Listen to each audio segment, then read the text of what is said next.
आइए बच्चों, आपका फिर से स्वागत है मेरे YouTube चैनल वीर फिजिक्स क्लासेस में। आज की वीडियो में हम 12th क्लास की यूनिट 4th बी चैप्टर के बारे में बात करेंगे, जिसका नाम है अल्टरनेटिंग करंट। आज की वीडियो जो है वो बहुत इम्पोर्टेंट होने वाली है, क्योंकि हम एक इम्पोर्टेंट टॉपिक्स के बारे में डिस्कस करेंगे। टॉपिक हैं इम्पोर्टेंट हैं, कुछ टॉपिक, एक दो तीन टॉपिक हम बात करेंगे आज की वीडियो में। जो कि आज का सबसे पहला जो हमारा टॉपिक है वो है एवरेज पावर इन आरएलसी और एलसीआर सर्किट, जो कि आपने बहुत इंपॉर्टेंट टॉपिक मैंने आपको बताया था, जिसके बारे में इम्पीडेंस वगैरह हमने निकाला था अपने इसी चैप्टर की वीडियो में। तो आज हम आरएलसी सर्किट या एलसीआर सर्किट, जो भी आप बोलना चाहें, जिसमें रेजिस्टेंस, इंडक्टर और कैपेसिटर तीनों किसमें है, सीरीज में है। क्लियर। इससे पहले की वीडियो में हमने बात की थी average power in AC circuit only, resistance, inductor and capacitor. अब आज की वीडियो में हम बात करेंगे कि तीनों जो हैं, रेजिस्टेंस, इंडक्टर और कैपेसिटर जो हैं, वो सीरीज में जुड़े हुए हैं तीनों। तो यहां पर उनकी तीनों की एवरेज पावर क्या होगी। जब इन तीनों को हमने सीरीज में जोड़ा तो इनकी एवरेज पावर है वो क्या होगी, उसके बारे में डिस्कस करते हैं। क्लियर। तो यहां पर आपके पास, जब हम यहां पर मानते हैं कि let the alternating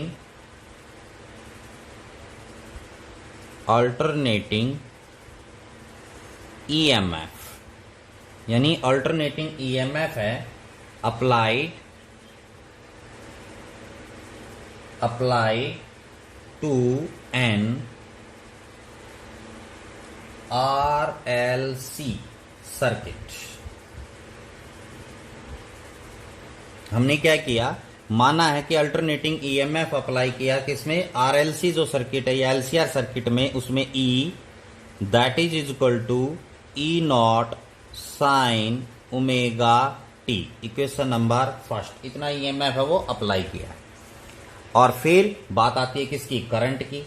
if alternating current यानी एसी डेवलप्ड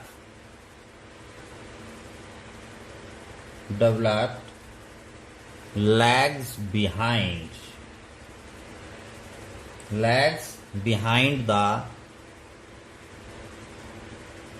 applied EMF, यानी ये जो हमने अप्लाइड ईएमएफ है, ये ईएमएफ अप्लाई किया is equal to E not sine omega t. इसमें हम कहते हैं यदि AC circuit develop lag behind the applied EMF by phase angle phi माना है हमने, ठीक है ना। तो यहां पर आपके पास जो है अल्टरनेटिंग करंट जो है वो इस ईएमएफ से is equal to E not sine omega t से लैग बिहाइंड है, यानी माना है कि डेवलप हुआ है, मतलब जो करंट आया है वो लैग बिहाइंड है अप्लाइड ईएमएफ से। फेज डिफरेंस कितना है, फाई से।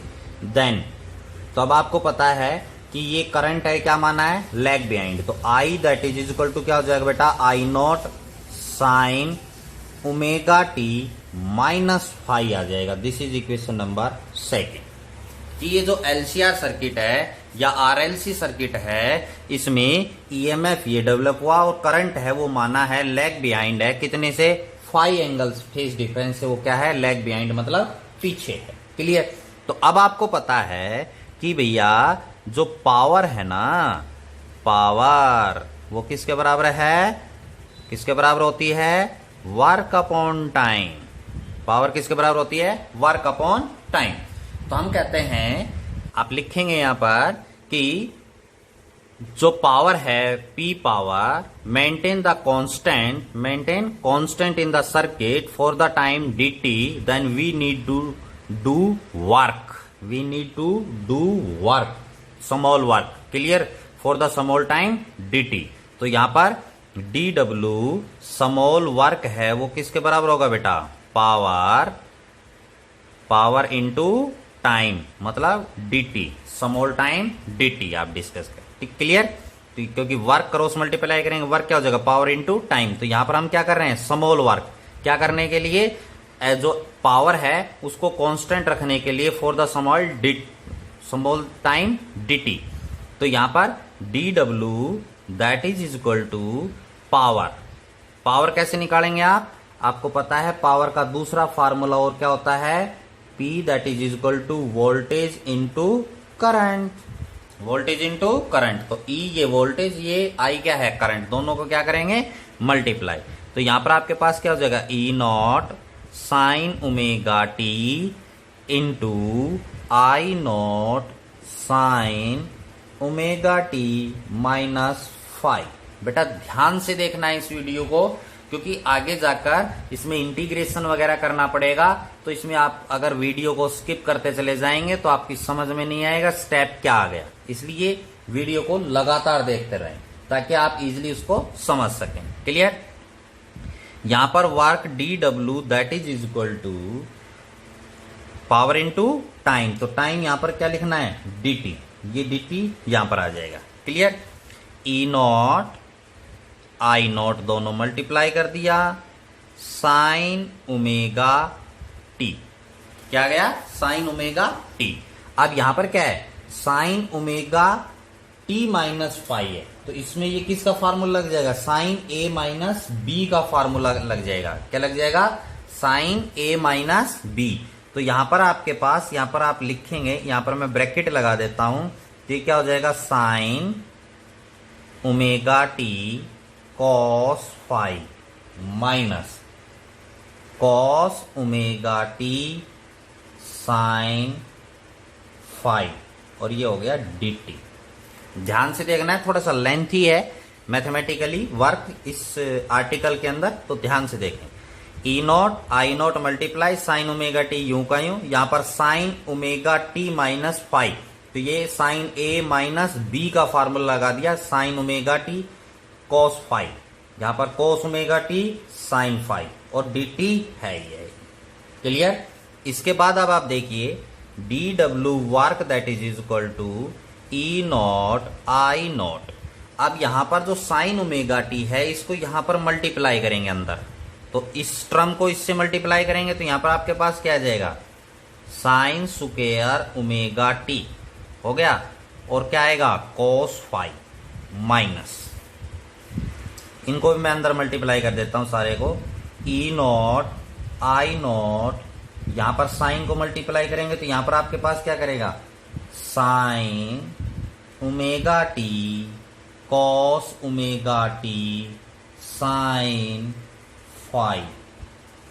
क्लियर हो गया या नहीं? इन सभी को अंदर क्या कर दिया? मल्टीप्लाई। यहां पर मैं एक बड़ी ब्रैकेट लगा देता हूं, और मल्टीप्लाई में कौन है बेटा? dt। ये dt है, वो सभी के साथ मल्टीप्लाई में है। क्लियर हुआ या नहीं हुआ? यहां पर आप आगे देखिए, dw that is equal to E not I not sine square omega T cos 5।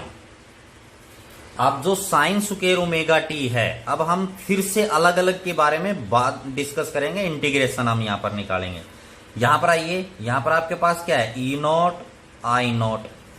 Clear? अब देखिए साइन ओमेगा टी कोस ओमेगा टी, इसको क्या करें? 2 से मल्टीप्लाई, 2 से डिवाइड कर देंगे, तो 2 से तो डिवाइड कर दिया तो 2 नीचे आ गया, 2 से मल्टीप्लाई करेंगे तो ये 2 ऊपर आएगा या नहीं आएगा? तो यहां पर मैं रफली लिख देता हूं, यहां पर 2 sine omega T cos omega T आ जाएगा जब इसको 2 से मल्टीप्लाई करेंगे। तो ये किसका फॉर्मूला बन गया बेटा? साइन, यहां पर ये किसका फॉर्मूला बन गया? साइन 2 ओमेगा टी का बन गया। बोलो है या नहीं है? साइन 2a जिसे हम कहते हैं, 2 साइन ए कॉस ए, तो साइन 2a का फॉर्मूला बन गया। तो इसको मैं शॉर्ट में लिख देता हूं सीधा, यहां पर आप समझ गए होंगे। यहां पर इसको मैं क्या लिख सकता हूं? साइन 2 ओमेगा टी साइन 5, और सारा जो है वो मल्टीप्लाई किससे है? dt से मल्टीप्लाई कर। क्लियर हो गया? नोट्स आप बना रहे हैं तो आप इसमें लिख सकते हैं आराम से। क्लियर हो गया? आइए बच्चों, अब हम आगे देखते हैं। तो हमारे पास ये टर्म आ गई। अब हमें क्या निकालना है? Total work. क्या निकालना है? Total work done. तो उसके लिए हमें क्या करना पड़ेगा बेटा, इंटीग्रेशन करना पड़ेगा। तो यहां पर डी डब्ल्यू का क्या हो जाएगा, इंटीग्रेशन। ध्यान से देखना है। अब अगर आप यहां पर ध्यान से नहीं देखेंगे समझ में बिल्कुल नहीं आएगा। वर्क डी डब्ल्यू का क्या कर दिया, इंटीग्रेशन ओवर ए कंप्लीट साइकिल। अब इनको मैं अलग अलग लिख देता हूं, अलग अलग इंटीग्रेशन करके दिखा देता हूं। Integration E not I not sine square omega T cos phi D t, और इसकी लिमिट है 0 से t। फुल साइकिल पर आपने निकालना है। बीच में किसका साइन आ गया, माइनस। यानी अब ये टर्म मैं अलग अलग करके इंटीग्रेशन निकालेंगे। 0 से कैपिटल T, यहां पर हो गया E not I naught by 2 sine 2 omega T sine phi D T. Clear. इन दोनों टर्म्स को अलग अलग लिख दिया इंटीग्रेशन में। यहां पर इसका इंटीग्रेशन करेंगे तो क्या आएगा, W वर्क आएगा। क्लियर। यहां से देखिए dt मतलब t के रेस्पेक्ट में इंटीग्रेशन कर रहे हैं, तो ये साइन स्क्वायर ओमेगा t है, वो क्या है, वेरिएबल। ये cos phi E not cos phi ये क्या है, कांस्टेंट है। तो इनको हम बाहर ले लेते हैं। E not I naught cos phi बाहर ले लिया। अंदर इंटीग्रेशन में क्या बच गया, 0 से t sign square omega t d T बच गया। क्लियर। यहां पर आपके पास माइनस। अब इसी प्रकार यहां पर साइन फाई क्या है, कांस्टेंट। तो यहां पर E not I naught by 2 sine phi बाहर कॉमन ले लिया। 0 से t इंटीग्रेशन की लिमिट हो गई sine 2 omega t d t हो गया। क्लियर। तो अब हमने आगे जो इंटीग्रेशन करना है वो किस किस का करना है, साइन स्क्वायर ओमेगा टी का और साइन 2 ओमेगा टी, इन दोनों का हमने क्या करना है, इंटीग्रेशन करना है। क्लियर। तो यहां पर हम इसका इंटीग्रेशन करते हैं। देखिए ध्यान से इसको आगे देखिए। तो work W that is equal to E not I not cos phi. Clear. इसका जब आप इंटीग्रेशन करेंगे साइन स्क्वायर ओमेगा टी, तो आप इसका सीधा इंटीग्रेशन नहीं कर सकते, 0 से t लिमिट। तो कैसे करेंगे बेटा, ये हम बहुत बार यूज कर चुके। इसको किस में तोड़ेंगे, 1 minus cos 2 omega T divided by 2 D T.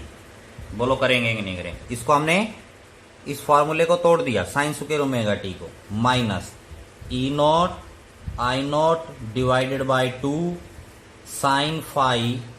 यहां पर आपके पास किसका इंटीग्रेशन करेंगे, साइन 2 ओमेगा टी का। तो इसका इंटीग्रेशन करेंगे तो आपके पास क्या आएगा, माइनस का cos 2 omega T divided by 2 omega, क्योंकि एंगल का डिफरेंशिएशन करेंगे 2 ओमेगा आ गया। लिमिट 0 से t पुट हो जाएंगे।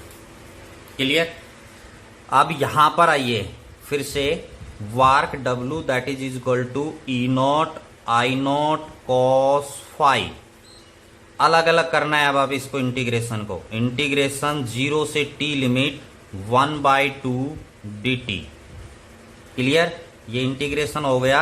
यहां पर 1/2 को अलग लिख लिया, माइनस इसको भी मैं आगे मल्टीप्लाई कर देता हूं, E not I not cos phi. Cos phi क्योंकि ये यहां भी आगे भी मल्टीप्लाई आएगा, तो ये डिवाइडेड बाय 2 इसके भी है, तो ये डिवाइडेड बाय 2 इसके नीचे भी है, तो इसको 2 से डिवाइड कर दिया। अंदर इंटीग्रेशन में क्या बचेगा, cos 2 omega t d T, 0 से t लिमिट। ये तो बात हुई इन इसकी, माइनस। अब आगे आ जाइए। अब मैं इस पॉइंट्स की बात करता हूं। ये बाहर माइनस, ये माइनस, माइनस माइनस क्या हो जाएगा बेटा, प्लस हो जाएगा। ये माइनस बाहर ले लिया तो ये क्या हो जाएगा, प्लस। तो यहां पर आपके पास क्या आ जाएगा, E not I not divided by 2 sine phi. अब इसमें यहां पर 2 ओमेगा है, इसको भी मैं बाहर ले लेता हूं, तो यहां पर मल्टीप्लाई कर देता हूं, तो यहां पर क्या आ जाएगा 4 ओमेगा। क्लियर। अब यहां पर upper limit minus lower limit, तो cos 2 ओमेगा की जगह 2 pi by T multiply by capital T. ये ओमेगा की जगह 2 पाई बाय टी लिखा है, ये स्मॉल टी की जगह अपर लिमिट पुट कर दी टी, माइनस cos 0। cos 0 क्यों, लोअर लिमिट क्या पुट करेंगे 0। तो यहां पर ये क्या बच जाएगा बेटा 4 पाई। अब ध्यान देना इसको, 4 पाई और ये क्या हो गया cos 0। तो cos 4 पाई की वैल्यू कितनी होती है 1, cos 0 की वैल्यू कितनी होती है 1। क्लियर। तो यहां से अब आप आगे बात करते हैं। तो इसको बेटा ध्यान से देखना, इंटीग्रेशन को लेंथी है। अगर आपको जैसे लेंथी लगता है, नोटबुक में नहीं हो पाता है, तो एक बार इसका इंटीग्रेशन कर लें अलग से, एक बार इस टर्म का इंटीग्रेशन कर लें, फिर बाद में इसको कंपाइल कर दें। क्लियर। तो यहां पर आपके पास देखिए E0 I0 cos phi 1/2 है, तो इसका इंटीग्रेशन क्या है t 1/2 है, 2 तो हम बाहर ले लेते हैं, अंदर 1 है, तो इसका इंटीग्रेशन क्या है t। तो lower limit minus upper limit minus lower limit, upper limit क्या है कैपिटल T, लोअर लिमिट क्या है 0, लिखने की कोई जरूरत नहीं है, 0 हो जाएगा। क्लियर। माइनस ये क्लियर हो गया या नहीं हो गया। 1/2 2 बाहर ले लिया, 1 है, तो इसका इंटीग्रेशन क्या आएगा t, upper limit minus lower limit, upper limit क्या है कैपिटल T माइनस 0, 0 करेंगे तो 0 हो जाएगा। अब यहां पर इस टर्म पे आ जाइए। क्लियर। इस पे देखिए आप E0 I0 cos phi divided by 2, इस टर्म पे ऊपर है हम, इस पर cos 2 ओमेगा t क्या है cos 2 omega t dt। Clear. तो इसका अब इंटीग्रेशन करेंगे, कर देते हैं हम इंटीग्रेशन। तो यहां पर आएगा sine 2 omega t divided by 2 omega. Clear. क्यों, क्योंकि कोस का साइन हो गया, एंगल का करेंगे तो डिफरेंशिएशन, तो ओमेगा आ जाएगा, 0 से t लिमिट हो गई प्लस। क्लियर हो गया स्टेप बाय स्टेप। यहां पर आपके पास क्या है E0 I0 divided bye 4 omega, E0 I0 divided bye 4 omega sine 5 into, यहां पर ये क्या वैल्यू क्या आएगी इसकी 1 और इसकी 1, तो 1 माइनस 1 आ जाएगा यहां पर, 1 माइनस 1, cos 4 पाई 1, cos 0 1, तो 1 माइनस 1 क्या हो जाएगा 0। तो ये सारी टर्म क्या हो जाएगी बेटा 0 हो जाएगी या नहीं हो जाएगी, ये सारी टर्म क्या हो जाएगी 0। क्लियर। पता चल गया कैसे हुआ। तो बेटा ये टर्म क्या हो गई 0, 1 माइनस 1 0 होगा, तो ये सारी टर्म क्या हो जाएगी 0। अब यहां पर आ जाइए, work W that is equal to E0 I0 cos phi divided by 2 and multiply by capital T, ये टर्म लिखी है मैंने। अब यहां पर आ जाइए, minus E0 I0 divided by 2, ये 2 और 2 मल्टीप्लाई कर देता हूं, तो यहां पर क्या आ जाएगा बेटा 4 omega cos phi, cos phi हो गया। अब यहां पर साइन की लिमिट पुट करेंगे, साइन 2 ओमेगा की जगह 2 pi by T into capital T, इस टी की जगह पर लिमिट क्या पुट करेंगे टी, ये capital T, minus lower limit put करेंगे तो क्या हो जाएगा साइन 0, लोअर लिमिट पुट करेंगे तो क्या आ जाएगा साइन 0, प्लस ये टर्म 0 हो ही गई जो अभी मैंने आपको बताया। क्लियर। अब work W that is equal to E0 I0 divided by 2 cos phi multiply by t, मैंने पहले ही कहा था ये थोड़ा सा मैथमेटिकली क्या है लेंथी। अब बेटा यहां पर साइन क्या बचेगा 4 पाई बचेगा, t से t कैंसिल हो जाएगा, क्या बचेगा 4 पाई, और साइन 0, तो साइन 4 पाई की वैल्यू 0 होती है, साइन 0 की वैल्यू 0 होती है, तो ये सारी टर्म क्या हो गई 0, तो इसको मल्टीप्लाई करेंगे तो क्या हो जाएगा 0 0 0, ये 0। तो इसका मतलब हमारे पास जो है वो क्या बचा, केवल यहां पर आपके पास ये टर्म बची, बाकी सारा क्या हो गया 0। तो work that is equal to E0 I0 divided by 2 cos phi multiply by t, capital T बचा। क्लियर। अब हम मानते हैं कि एवरेज जो पावर है क्या है, एवरेज पावर